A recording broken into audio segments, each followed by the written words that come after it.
welcome to our first vegan baking episode. Today we're going to be making a vegan pie crust. So the first thing you're going to want to do is get all your ingredients. We're going to start with, you're going to need some salt, apple cider vinegar, some all vegetable shortening, and all-purpose flour. So the next step is measuring out 300 grams of your vegetable shortening. A bowl. It's very sticky, oily.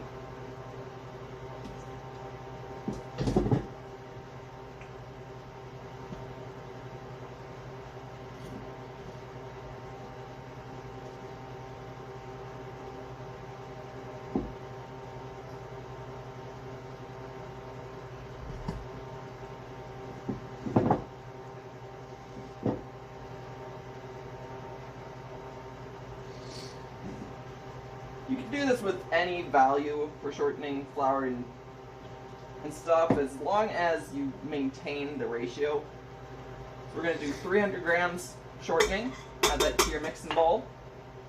And you're going to do 600 grams of all-purpose flour.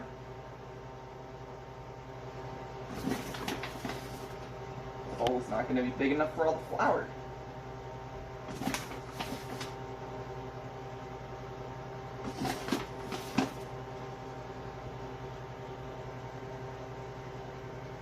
So this is 300.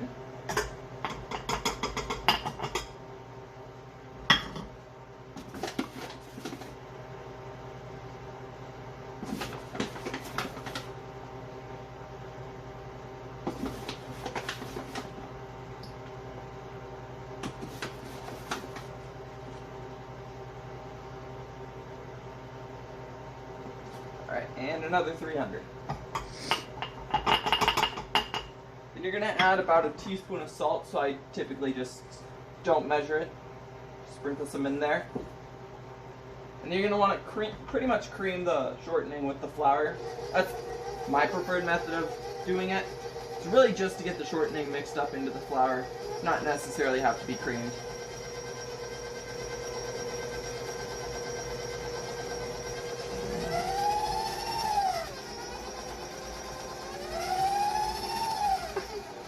Flour's going everywhere.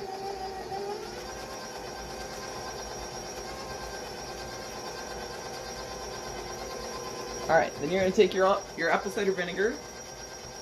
The reason we use apple cider vinegar instead of water is because the vinegar will help create bubbles in the crust. You can also use 7-Up, or for the adults, you can use alcohol like tequila. Not the preferred method because it's expensive, but... And then you're just going to pour it until it forms a liquid, until it forms a crust solid. The flavor of the apple cider vinegar will bake off. You don't have to worry about it tasting like it.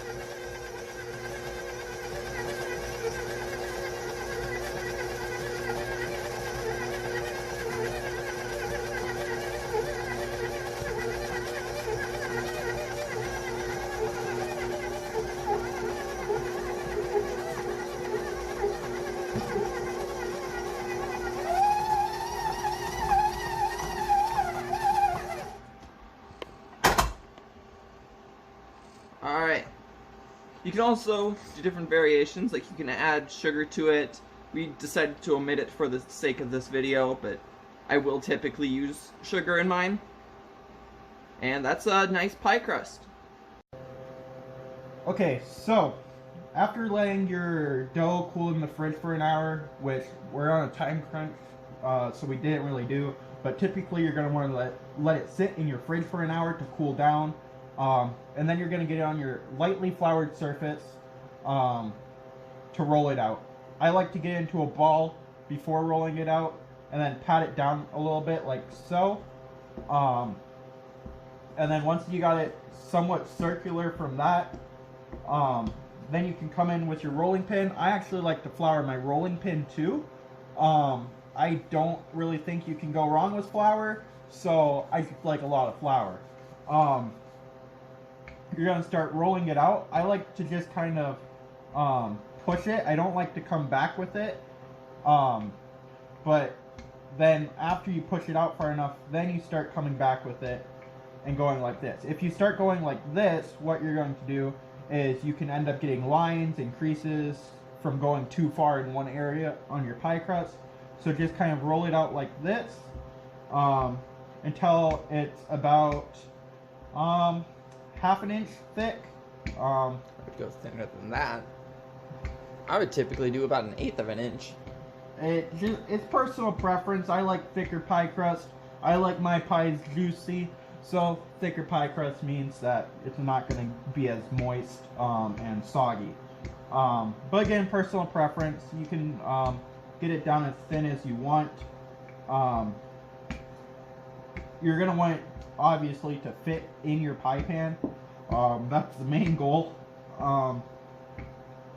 But yeah, so we're going to go ahead and roll this out until it's thin. Okay guys, so once you roll out your pie crust, you're going to put it into your pan. Now when you put it in your pan, you're going to press gently so that you get it into the edges of your pan. And you're going to press down on it, again, very gently. You're going to want to take a knife and you're going to want to cut off the edges so it's smooth around the edge.